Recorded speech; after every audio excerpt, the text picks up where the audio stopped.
It was just another Friday night in Virginia Beach, the kind of evening where the ocean breeze carries the smell of salt water through the streets, and people are winding down from a long work week. Inside a small family-owned diner called Betty's Kitchen, the usual crowd was settling in for dinner. The place wasn't fancy. Red vinyl booths lined the walls, and the floor tiles had seen better days. But the food was good, the prices were fair, and locals had been coming here for 20 years. In the corner booth by the window sat two men. James Carter and Andre Williams had just finished a brutal week of training sessions, and all they wanted was a good burger and some peace. They were both in their late 30s, dressed in simple hoodies and jeans. Nothing about them screamed attention. They looked like any other guys grabbing a bite after work. Maybe construction workers, maybe office employees. Just regular people trying to enjoy their Friday night.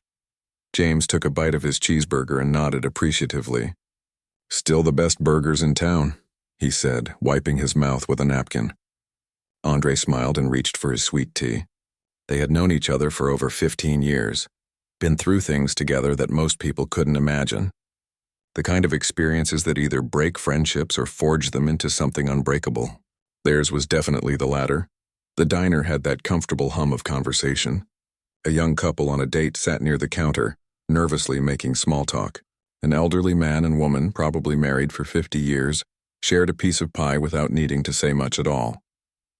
A waitress named Jennifer, who couldn't have been older than 19, moved between tables with practiced efficiency. It was the kind of scene that happens in diners across America every single night. Ordinary, safe, comfortable. Then the door swung open, and the temperature in the room seemed to drop. 5 men walked in, and immediately everyone could tell they'd been drinking. Their voices were too loud, their movements too loose. They wore jeans and leather jackets, and a few of them had patches sewn onto their clothes that made some of the other customers shift uncomfortably in their seats. Confederate flags, iron crosses, the kind of symbols that carry ugly meanings. The group took a table right in the middle of the diner, scraping chairs loudly across the floor. One of them knocked over a salt shaker and laughed like it was the funniest thing he'd ever seen.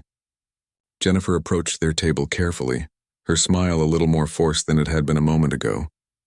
She took their order while they made jokes that weren't quite jokes, comments that had an edge to them. James and Andre noticed but didn't react. They'd seen worse, much worse. In their line of work, you learn to read a room instantly, assess threats without being obvious about it. This situation had the potential to go sideways, but it wasn't there yet. So they did what experienced people do. They stayed calm, kept eating, and minded their own business. But the group had noticed them too.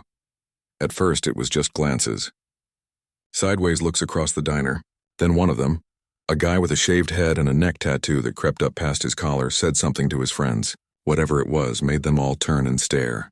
The elderly couple nearby suddenly became very interested in their pie, keeping their eyes down. The young couple on their date exchanged worried glances. The comments started quietly, just loud enough to be heard if you were listening. "Place sure has changed," one of them said, his voice dripping with meaning. Another one laughed and added, "Yeah, not like it used to be." A third chimed in with something cruder, using language that made Jennifer freeze in her tracks as she was refilling coffee cups. James set down his burger slowly. Andre took another sip of his tea, but his posture had changed slightly. Nothing obvious. Nothing that would look different to an untrained eye. But these weren't untrained eyes sitting in that corner booth. These were eyes that had surveyed hostile territories, identified threats in crowds, and calculated exit strategies in fractions of seconds. "We should probably get going," Andre said quietly, his voice so low that only James could hear him. James nodded and raised his hand to signal Jennifer for the check. No confrontation, no drama. Just two men deciding it was time to leave. They'd dealt with ignorance before. It wasn't worth ruining their evening over. But as Jennifer started walking toward their table with the check, one of the men from the loud group stood up. Then another, then a third. They didn't walk toward James and Andre directly. Instead, they positioned themselves between the corner booth and the exit, casual enough that they could claim it was accidental, deliberate enough that everyone in the diner knew exactly what was happening. The leader of the group, the one with the shaved head, made his way over. He had the swagger of someone who'd done this before, someone who'd learned that intimidation usually worked. He was a big guy, probably 6 feet tall and close to 250 pounds. His friends fanned out behind him, blocking the path to the door. "You boys lost?" he asked, standing too close to their table. His breath reeked of cheap beer. "This is a neighborhood establishment. For neighborhood people." The way he emphasized certain words made his meaning crystal clear. The entire diner had gone silent. Forks stopped moving. Conversations died mid-sentence. Even the cook in the back had poked his head out to see what was happening. The elderly couple looked terrified. Jennifer stood frozen, the check still in her hand, unsure what to do. James looked up at the man calmly. His face showed no anger, no fear, nothing but neutral politeness. "We're just finishing our dinner," he said evenly. "Then we'll be on our way." His voice was quiet but firm, the kind of tone that should have signaled to anyone with sense that pushing further would be a mistake. But the man didn't have sense. Or maybe he had too much alcohol in his system to recognize a warning when he heard one. He leaned down, putting his hands on their table, getting right in James's face. "I don't think you heard me," he said, his voice getting louder. "This ain't your kind of place. So why don't you and your friend here crawl back to whatever corner of town you came from?" His buddies laughed. One of them added another comment, this one containing a slur that made several people in the diner gasp. The young woman on the date grabbed her boyfriend's hand. The elderly man looked like he wanted to say something but was too afraid. Nobody moved to help. Nobody pulled out their phone to call for help. They all just watched, frozen by fear or indifference or both. Andre and James exchanged the briefest of glances. In that single moment, an entire conversation happened without words. They'd trained together for years, operated in situations where communication had to be instant and silent. Andre's slight nod meant he'd clocked the positions of all 5 men. James's small shift in his seat meant he'd already calculated their options. Jennifer finally moved, backing away toward the kitchen, her hand reaching for something in her apron. Probably her phone. That was good. Whatever was about to happen, the police would need to be called. James took a slow breath and looked back at the man looming over their table. "Sir," he said, his voice still calm, still controlled, "we don't want any trouble. Just let us pay for our meal and leave." The politeness seemed to enrage the man even more. He straightened up and turned to his friends with a mocking laugh. "Did you hear that? They don't want any trouble." He turned back to James and Andre, his face twisted with contempt. "Maybe you should have thought about that before you decided to eat here." Then he made the worst decision of his night. He reached out and shoved James's shoulder hard, trying to push him back against the booth. That's when everything changed. The shove wasn't hard enough to hurt James, but it crossed a line. In that diner, with everyone watching, a boundary had been violated. The kind of boundary that separates words from physical violence. The kind that changes everything. James didn't move from his seat. He didn't flinch. He didn't even blink. He just looked at the man's hand still resting on his shoulder, then slowly raised his eyes to meet the aggressor's gaze. The look in James's eyes wasn't anger. It wasn't fear. It was something else entirely. Something cold and calculating. The look of a man who had been in far more dangerous situations and come out alive. "Remove your hand," James said quietly. Not a request. A statement of fact about what needed to happen next. The man with the shaved head laughed, but there was a nervous edge to it now. Something in James's voice had registered on some primal level, but pride and alcohol are a dangerous combination, and the man was too far gone to listen to his instincts. Instead of backing down, he doubled down. "Or what?" he sneered, pushing harder on James's shoulder. "You gonna do something about it?" His 4 friends moved closer, forming a tighter circle around the booth. They were feeling confident now, emboldened by their numbers. 5 against 2. The odds seemed good to them. One of them, a skinny guy with a patchy beard, cracked his knuckles dramatically. Another, wearing a camouflage jacket, reached behind his back as if checking for something in his waistband. The threat was clear. Andre set down his glass of tea with deliberate care, the ice cubes clinking softly against the glass. To anyone watching, it looked like a casual movement. But James recognized it for what it was. A signal. Andre was ready. They both were. The elderly woman in the nearby booth clutched her husband's arm. "Henry, do something," she whispered urgently. But Henry, who was probably 75 and weighed maybe 150 pounds soaking wet, could only shake his head helplessly. What could he do against 5 aggressive men half his age? Jennifer had made it to the kitchen and was frantically talking to someone on her phone. Through the small window in the kitchen door, the cook could be seen, his face pale, also on his phone. Help was being called. But help takes time. Police need minutes to arrive. A lot can happen in minutes.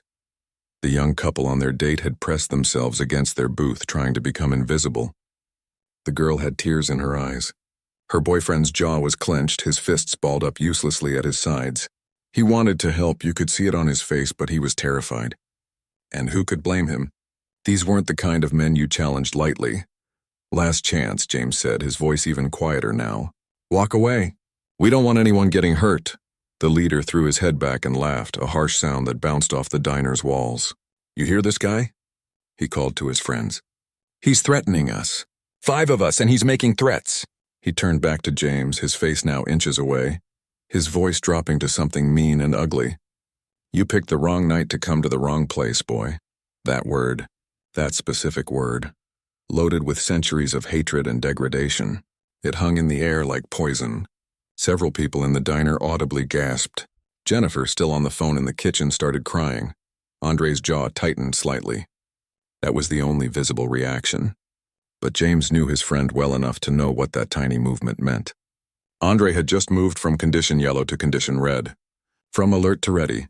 We're leaving now, James said, sliding toward the edge of the booth. We're going to stand up, walk to the register, pay our bill, and go. I'm asking you one more time to step aside. But the men didn't move. If anything, they moved closer. The leader grabbed the edge of the table, his knuckles white. You ain't going nowhere until I say you can go. That's when Andre stood up. He did it smoothly. No sudden movements, keeping his hands visible. He was slightly taller than James, built lean and strong. Like his friend, he wore simple clothes that gave no hint of who he was or what he could do. But the way he stood, the way he balanced his weight, the way his eyes swept across all 5 men in a single fluid glance, someone with training would have recognized it immediately. Gentlemen, Andre said, his voice calm but carrying a weight of authority that made several of the aggressors actually take a half step back before catching themselves.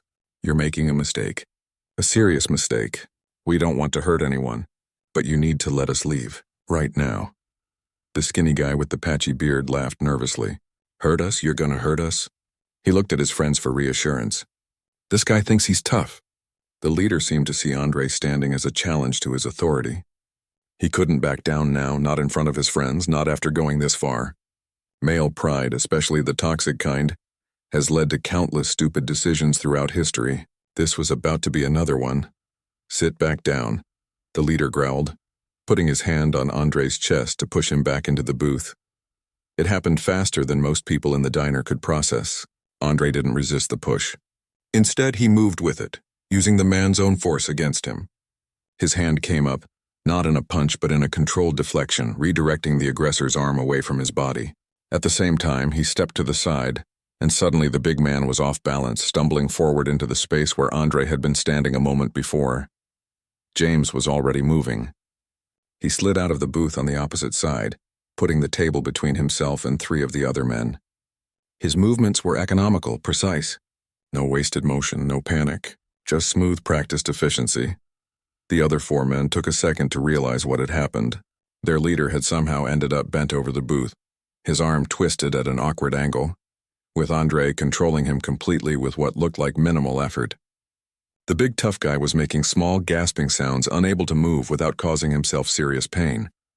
Nobody else move, Andre said firmly, still calm, still in control. This doesn't have to get worse, but it did get worse. Because one of the other men, the one in the camouflage jacket, decided to be a hero. He rushed at Andre from the side, probably thinking he could tackle him while his friend was being restrained. It was a predictable move, the kind of thing that happens when people watch too many movies and not enough real fights. James intercepted him, not with a big dramatic punch like you'd see on TV. Instead, he stepped into the man's path, redirected his momentum with a simple arm movement, and used the attacker's own speed against him. The man in the camouflage jacket suddenly found himself face first on the diner floor, James's knee lightly on his back, his arm controlled in a way that made struggling pointless and painful. It had taken maybe 3 seconds. 2 of the 5 were now neutralized, and James and Andre weren't even breathing hard. The remaining 3 men froze. This wasn't going the way they'd planned. The skinny one with the patchy beard actually took a step backward. Another one, who had tattoos running up both arms, looked toward the door as if calculating whether he could make it outside before things got worse for him. But the 5th man, the dumbest or drunkest or maybe just the most committed to the cause, grabbed a chair. He lifted it above his head, ready to bring it down on James.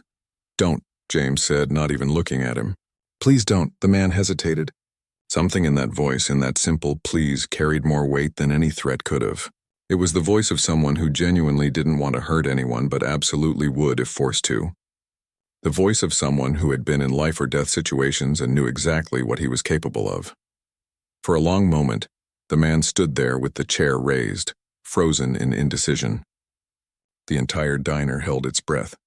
Jennifer had come out of the kitchen, her phone still pressed to her ear, her eyes wide. The elderly couple sat paralyzed. The young couple on their date clung to each other. Outside, sirens began to wail in the distance. Getting closer, help was coming. Just a minute or 2 away now. The man with the chair looked at his leader, bent over and controlled by Andre.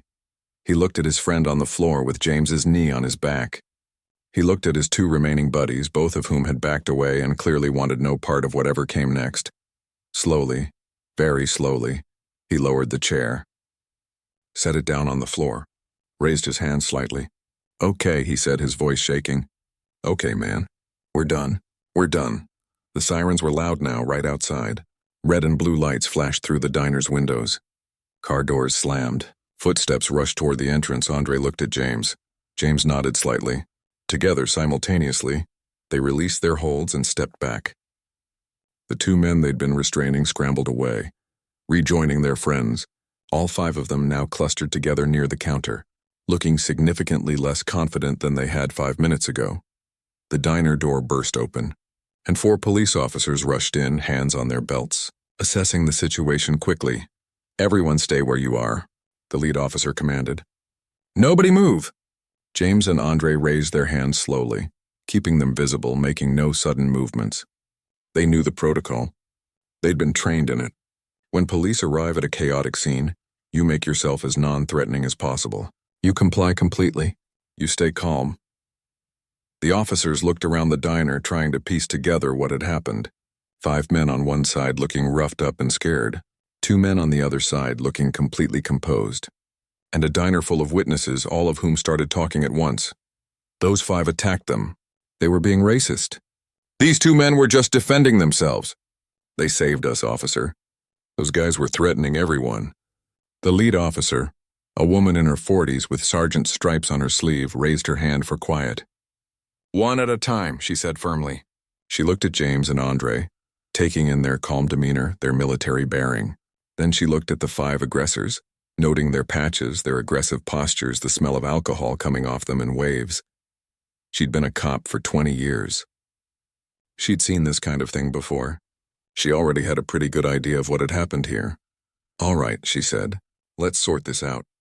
Nobody's leaving until we get statements from everyone." And that's when things got really interesting. The sergeant walked slowly around the diner, her eyes taking in every detail. The overturned salt shaker on the table where the 5 men had been sitting. The chair that had been picked up as a weapon, now sitting awkwardly in the middle of the floor. The way the other customers were pressed against the walls and booths, their faces showing relief mixed with residual fear. She stopped in front of James and Andre, studying them carefully. They stood with their hands still partially raised, relaxed but respectful. Most people in their situation would be talking rapidly, explaining, defending themselves. These 2 just stood quietly waiting. That alone told her something. "You 2 can put your hands down," she said. They lowered them slowly, naturally. "Names?" "James Carter," James said clearly. "Andre Williams," Andre added. "You live around here?" "About 15 minutes away," James replied. "We come here every couple weeks. Good food." The sergeant nodded and turned to the 5 men clustered near the counter. Up close, the smell of alcohol was even stronger. Their eyes were bloodshot, their movement still unsteady. The leader, the one with the shaved head, had a red mark on his neck where Andre had controlled him. He was rubbing it gingerly, shooting angry glances at the two men across the diner. "And you five?" the sergeant asked, her tone noticeably cooler. The leader started to speak, but one of the other officers interrupted. "Sergeant Morrison, you're going to want to see this." He was holding up his phone, showing her something on the screen.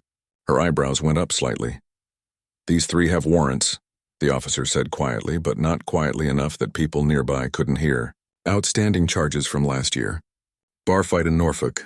Sergeant Morrison's expression hardened. "Cuff them. Read them their rights."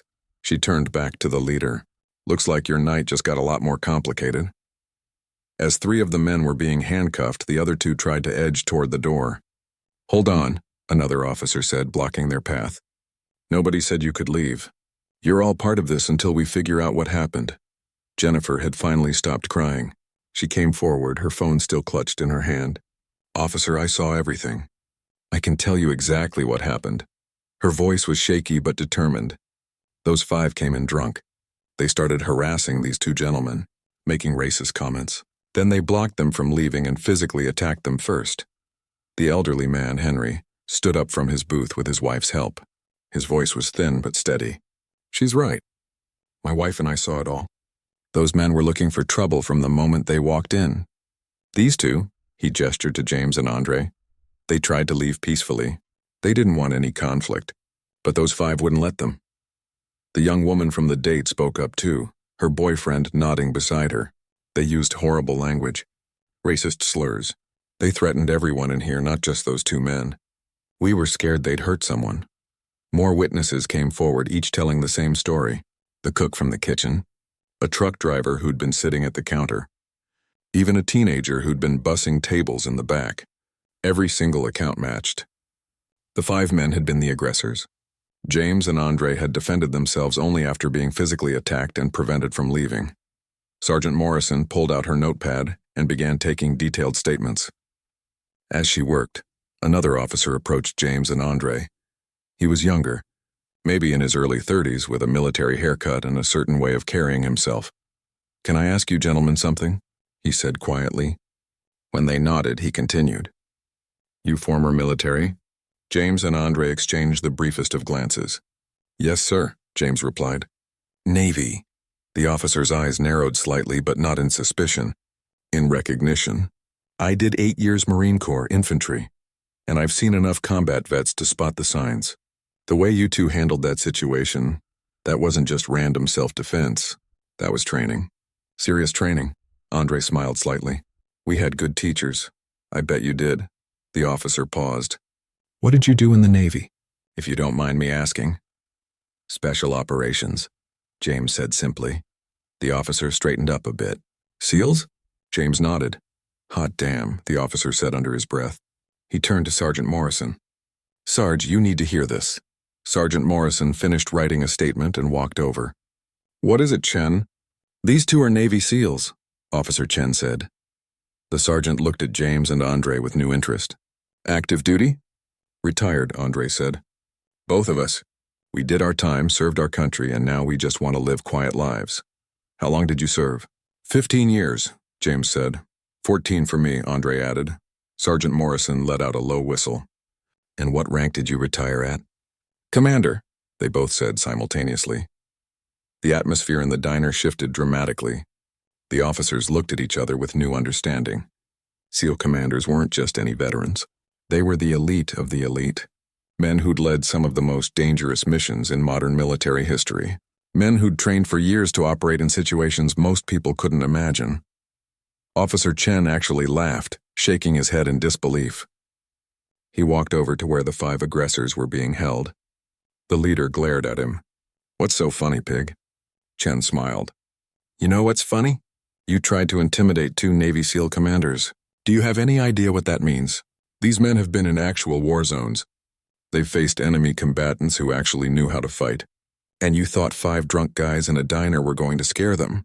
The color drained from the leader's face. "They're what?" "Navy SEALs," Chen repeated slowly, enjoying the moment. "Some of the most highly trained warriors on the planet, and you picked a fight with 2 of them. One of the other aggressors, the skinny one with the patchy beard, actually looked like he might be sick. Oh God, he muttered. We could have been killed." No, you couldn't have, Andre said from across the diner, his voice calm. Because we had no intention of seriously hurting anyone. We used the minimum force necessary to protect ourselves and keep the situation from escalating. That's what training is for. Not to hurt people, but to control situations without anyone getting seriously injured. Sergeant Morrison nodded slowly. I'm going to need you both to come down to the station to give formal statements. But based on everything I'm hearing, and the security footage we're going to pull from this diner, this is looking like a pretty clear case of self-defense against an unprovoked assault. Plus hate crime charges, Officer Chen added, looking at the 5 men with disgust. Multiple witnesses heard the racial slurs. That's a federal offense, gentlemen. You didn't just pick a fight. You committed a hate crime. The leader tried to muster some defiance. We got rights. We got freedom of speech. Freedom of speech doesn't protect you when you commit assault, Sergeant Morrison said coldly. And it definitely doesn't protect you when you do it while hurling racist slurs. You're looking at serious charges, all of you. As the officers began processing the 5 men preparing to take them to the station, Betty herself emerged from the back office. She was the owner of the diner, a woman in her 60s who'd run the place for over 2 decades. She'd been in her office doing paperwork when the incident occurred, but she'd heard enough through the walls to understand what happened. She walked straight to James and Andre. Without a word, she pulled both of them into a tight hug. When she stepped back, there were tears in her eyes. I am so sorry, she said, her voice thick with emotion. Sorry that happened in my establishment. Sorry you had to deal with that hatred. Sorry that in 2025 we're still dealing with this kind of ignorance. It's not your fault, ma'am, James said gently. The hell it isn't, Betty said fiercely. This is my place. Everyone who comes through that door is supposed to feel safe here. And you two didn't. That's on me. She pulled out her phone and opened up the diner's social media page. I want you to know that those 5 are banned for life. And I'm posting about this tonight. People need to know what happened here. They need to know that hatred isn't welcome in my diner. Andre put a hand on her shoulder. We appreciate that. We really do. But we don't want to become a story. We just want to go home. But it was already too late for that. Several people in the diner had been recording on their phones. Not the actual fight, which had happened too quickly, but the aftermath.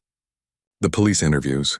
The revelation about who James and Andre really were. Within hours, those videos would be online. By morning, they'd be everywhere. Jennifer approached hesitantly, carrying 2 paper bags. I packed up your dinners, she said quietly. On the house. It's the least we can do. She paused, then added, Thank you for staying calm, for not letting it get worse. You could have really hurt those guys, couldn't you? James smiled sadly. That's not who we are. We fought to protect people, not to hurt them, even people who hate us. Sergeant Morrison finished her preliminary report and approached them again. All right, gentlemen.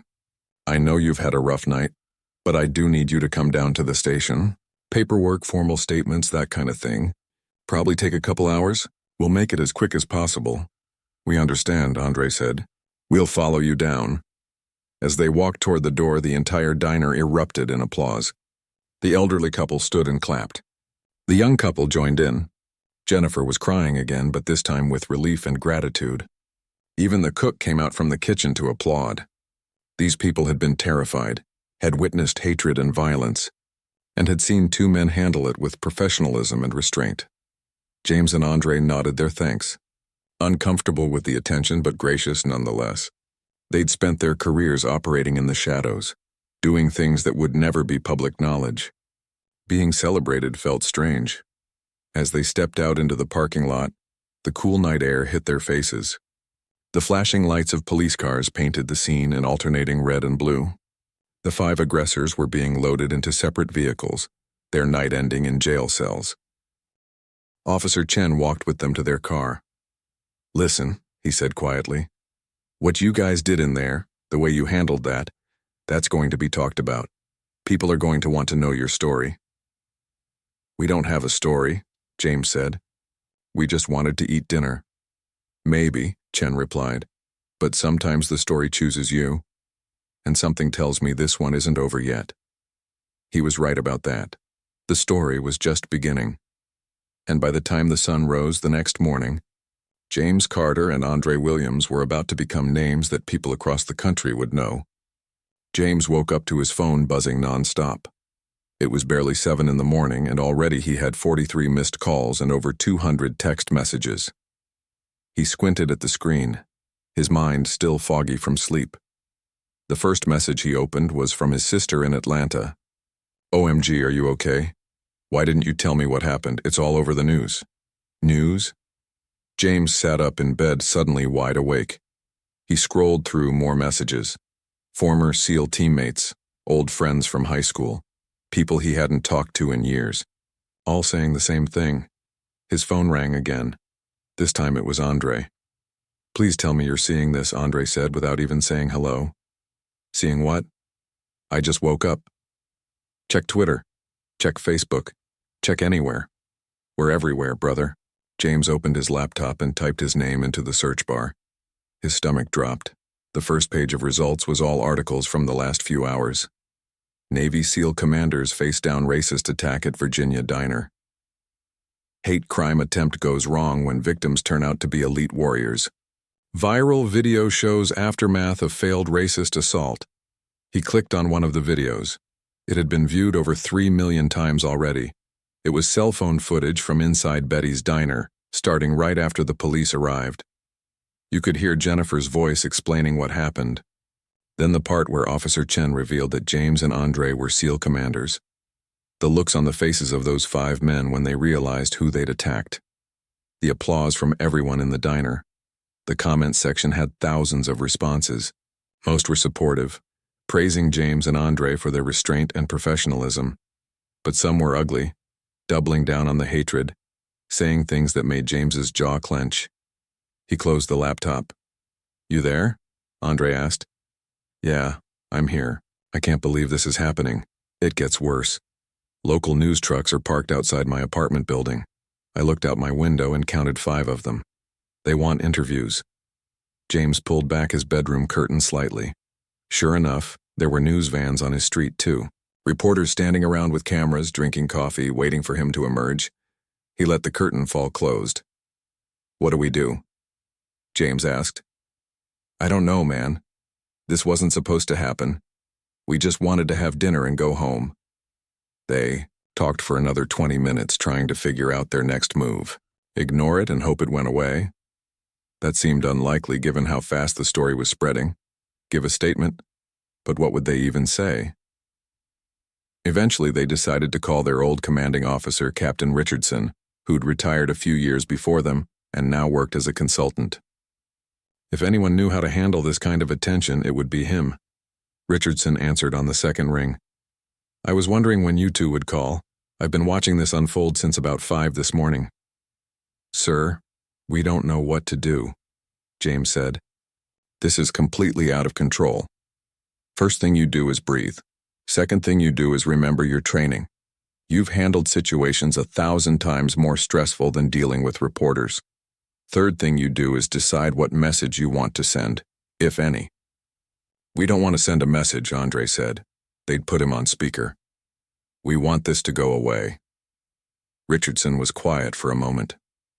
"I understand that. I really do. But here's the reality. This story is already out there. You can't put the toothpaste back in the tube. So your choice isn't whether to engage or not. Your choice is whether to let other people control your narrative or whether you control it yourself." James had never thought about it that way. "What do you mean?" "I mean that right now. Everyone's talking about what happened. They're making assumptions about who you are, what you think, why you handled it the way you did. If you don't say anything, those assumptions become the story. But if you speak up, just once, you get to tell people the truth. Then you can walk away knowing you at least set the record straight." They talked for another hour. Richardson helped them understand that this had become bigger than just them. It had touched on issues that people across the country cared about deeply. Race, violence, justice, the treatment of veterans, the way people judge others based on appearance. Whether they wanted to or not, they'd become symbols of something larger. By noon, James and Andre had made their decision. They would do one interview, just one. They'd tell their story in their own words, and then they'd go back to their private lives. Richardson helped them arrange it with a respected journalist from a major news network. someone known for fair and thoughtful reporting. The interview was scheduled for that evening. In the meantime, more details about the 5 attackers had come out. The leader, whose name was Derek Hutton, had a history of assault charges. 2 of the others were connected to known hate groups. Social media had done what social media does, digging up old posts, previous incidents, building a picture of men who'd been looking for trouble for a long time. The charges against them were serious: assault, hate crimes, public intoxication. With their prior records, they were looking at significant prison time. Their lawyers were already trying to downplay what happened, claiming it was just a misunderstanding, that their clients had been drunk and made mistakes. But the evidence was overwhelming: multiple witnesses, security camera footage, cell phone videos. That evening, James and Andre met the journalist, Vanessa Brooks, at a neutral location away from the media circus. She was professional, but warm, putting them at ease as the cameras were set up. She explained that the interview would be about 20 minutes and would air that night on the national news. When the cameras started rolling, Vanessa began with a simple question. "Tell me what happened on Friday night." James and Andre took turns walking through the events. They were clear and factual, no embellishment, no drama. Just 2 men describing what should have been an ordinary dinner that turned into something else. They talked about trying to leave peacefully, about the escalation, about defending themselves only when they had no other choice. "You're both trained in some of the most advanced combat techniques in the world," Vanessa said. "You could have seriously hurt those men. Why didn't you?" Andre leaned forward slightly. "Because that's not what our training is for. People have this idea that special operations is about violence, about being aggressive, but the truth is, our training is about control, about making precise decisions under pressure, about using the minimum necessary force to achieve an objective. Our objective that night was to go home safely. We accomplished that without seriously injuring anyone." "Even though they attacked you with racist language and physical violence?" "Even then," James confirmed. "Look, we've both seen real evil in the world. We've fought against people who wanted to kill innocents, who had no regard for human life. These 5 guys at the diner, they were ignorant and hateful, but they weren't terrorists. They were drunk idiots making terrible decisions. Did they deserve to be arrested? Absolutely. Did they deserve to be seriously hurt? No." Vanessa nodded thoughtfully. "This incident has sparked a lot of conversation online about racism, about how Black men are treated in America. What do you want people to understand?" James took a breath before answering. "What happened to us happens to Black men and women every single day in this country. The only difference is we had training that helped us protect ourselves. Most people don't have that. They're just regular folks trying to live their lives, and they face harassment, threats, and violence just because of the color of their skin. We were lucky. We had the skills to defend ourselves without anyone getting seriously hurt. But we shouldn't have needed those skills just to eat dinner at a diner." "Do you think this incident represents a larger problem?" Andre nodded. "Absolutely it does. We both spent over a decade fighting for this country. We've bled for it, we've lost friends who died defending it, and we love America. But loving your country means being honest about its problems. And the problem of racism, of people being judged and attacked because of their race, that's still very real. We can do better. We have to do better." "What would you say to the men who attacked you if you could talk to them now?" James thought about that for a moment. "I'd say that hate is a choice. You're not born hating people who look different from you. You learn it, which means you can also unlearn it. Those 5 men are going to have a lot of time to think about their choices. I hope they use that time to become better people. I hope they realize that the things they were taught about race, about superiority, about who deserves respect and who doesn't, all of that is wrong. We're all human beings. We all deserve dignity. And what's next for both of you?" "We go back to our lives," Andre said simply. "We're not looking to be spokesmen or activists or public figures. We're just 2 veterans who want to live quietly, contribute to our communities, and maybe have dinner at our favorite diner without incident." The interview wrapped up, and Vanessa thanked them both. As the crew packed up the equipment, she approached them personally. That was powerful, she said quietly. I think your message is going to resonate with a lot of people. That night, the interview aired during prime time. Over 15 million people watched it live, and millions more would watch clips online over the following days. The response was overwhelming. Messages of support flooded in from every corner of the country. Veterans groups praised their professionalism. Civil rights organizations cited them as examples of dignity in the face of hatred. Schools asked if they'd come speak to students about courage and restraint. But not everyone was supportive. Some people accused them of making too big a deal out of the incident. Others claimed they were being used for political purposes. The ugliest responses came from people who supported the 5 attackers, who said James and Andre had gotten what they deserved for being in the wrong neighborhood. James tried to ignore the negative responses, but some of them got under his skin. Late that night, he called Andre. You seeing all this? Yeah. Can't seem to look away even though I know I should. Some of these comments, man. They're saying we assaulted those guys. That we're the real criminals, I know. But look at the numbers. For every hateful comment, there are 100 positive ones. Focus on those, so I'm trying. It's just hard, it is. But we did the right thing. Both at the diner and with the interview. We told the truth. That's all we can control. They talked until almost midnight, 2 friends processing an experience neither of them had expected. They'd faced enemy fire in foreign countries, completed missions most people would never know about, served their nation with honor. But somehow dealing with this viral moment felt just as challenging as anything they'd done in uniform. As James finally got ready for bed, he looked at his phone one more time. There was a message from Betty, the diner owner. It was simple and heartfelt. Thank you for handling everything with such grace. You two are welcome at my diner anytime, forever. Your money's no good here anymore. Your family, James smiled. Maybe some good was coming from all of this after all. 3 weeks had passed since that Friday night at Betty's diner. The media frenzy had finally started to die down. Though James and Andre still got recognized occasionally when they went out, the 5 attackers had been formally charged and were awaiting trial. Their lawyers had tried to negotiate plea deals, but the prosecutor wasn't interested in going easy on them. Not with the evidence being so clear and the case being so public. James was at the grocery store on a Tuesday afternoon, trying to live his normal life again when a young black kid, maybe 13 or 14 years old, approached him hesitantly in the cereal aisle. Excuse me, the kid said, his voice nervous. Are you James Carter? From the video? James smiled and nodded. That's me. The kid's face lit up. Dude, you're like a hero. Everyone at my school was talking about what you did. How you stayed calm and didn't lose your cool even when those guys were being so horrible. I'm not a hero, James said gently. I just did what I was trained to do. But that's the thing, the kid said, getting more animated now. You could have really hurt them. Everyone says you're like this super soldier or whatever. But you didn't. You just protected yourself and walked away. That takes more strength than fighting, right? James knelt down slightly to be at eye level with the kid. What's your name? Tyler. Well, Tyler, you're absolutely right. It does take more strength. And I want you to remember something. Being strong isn't about how hard you can hit. It's about how much control you have over yourself.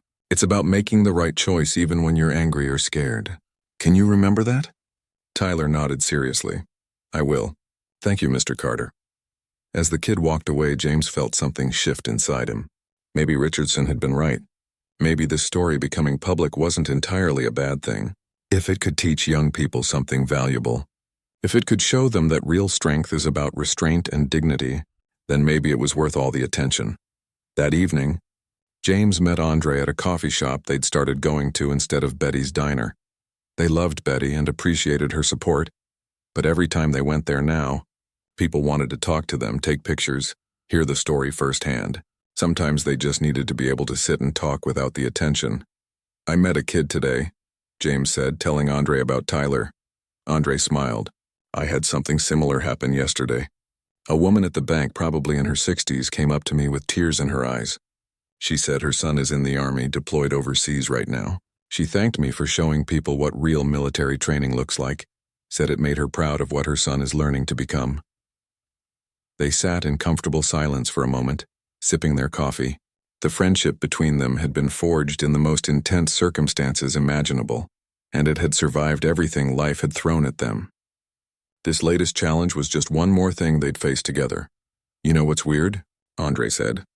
I keep thinking about those 5 guys. About what made them that way. Hate isn't born overnight, James replied. They learned it somewhere. Family, friends, internet echo chambers. Nobody just wakes up one day deciding to hate people they don't know. Do you think they'll change? After all this? James shrugged. Some will. Some won't. Derek Hutton, the leader. I don't know if he's capable of change. But some of the others, especially the younger ones, maybe they'll use this as a wake-up call.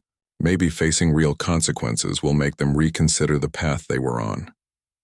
A week later, James and Andre received an unexpected invitation. A local high school wanted them to come speak to students about leadership, discipline, and handling conflict. The principal explained that since the incident, students had been having important conversations about race, violence, and how to respond to hatred. Having James and Andre there to share their perspective would be invaluable. They almost said no. Public speaking wasn't something either of them enjoyed, but they remembered Tyler from the grocery store, and the woman at the bank, and all the messages they'd received from young people who said the story had inspired them, so they agreed. The school auditorium was packed with over 500 students when they arrived. The energy was electric. Kids were excited, curious, holding up phones to take pictures. James and Andre stood on the stage looking out at all those young faces and felt the weight of responsibility. The principal introduced them, giving a brief overview of their military service. The applause was thunderous. When it died down, James stepped up to the microphone. We're not here to tell you we're heroes, he began. We're just 2 regular guys who had some training that helped us in a bad situation. But we want to talk to you about something more important than that one night. We want to talk about choices. For the next 45 minutes, they spoke from the heart. They talked about their journey into the military, the training that pushed them to their limits, the missions that tested everything they thought they knew about themselves. But mostly, they talked about the importance of controlling your reactions, treating people with dignity, and understanding that real courage isn't about aggression. Anybody can throw a punch, Andre told the students. It takes no skill, no character, no strength. What takes strength is walking away from a fight you could win. What takes character is treating someone with respect even when they disrespect you. What takes courage is standing up for what's right, even when it's not the popular choice. During the question and answer session, a young black girl raised her hand. Her voice shook slightly when she spoke. How do you deal with racism? Like when people judge you just because of how you look. James and Andre looked at each other, then James answered. That's a hard question, and I won't pretend there's an easy answer. The truth is it hurts every single time.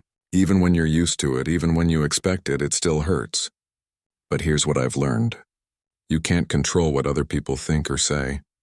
You can only control how you respond.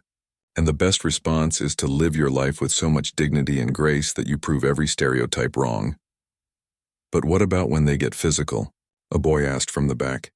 What if you can't just walk away? Then you protect yourself, Andre said firmly. We're not saying you should let people hurt you. We're saying that violence should always be the last option, not the first. That night at the diner, we tried everything else first. We tried to leave. We asked them to step aside. We gave them multiple chances to de-escalate. Only when we had no other choice did we defend ourselves. And even then, we used only the force necessary to keep everyone safe.